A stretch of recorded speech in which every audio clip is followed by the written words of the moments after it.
I will prepare now the lunch, the Pansit Bihon. Now I will show you how to heat it up in a microwave to make it fresh and delicious again. So now I will open it. See that? Simple Pansit Bihon made from Philippines. I put it here on the empty plate.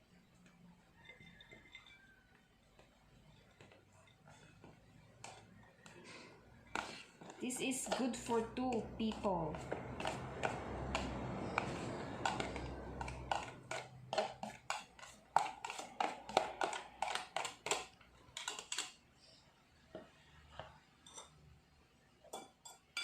Okay, now I will put a little bit water that it don't get dry.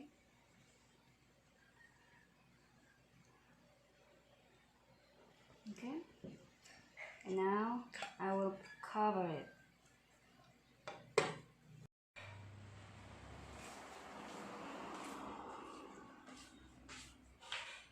Now I will put it in the microwave.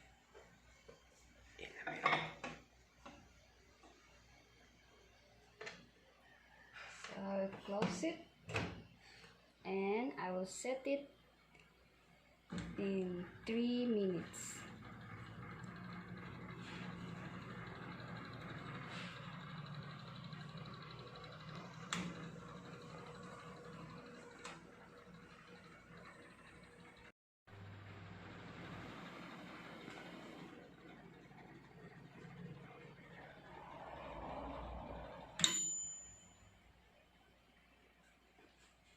Now our Pansit Bihon is ready.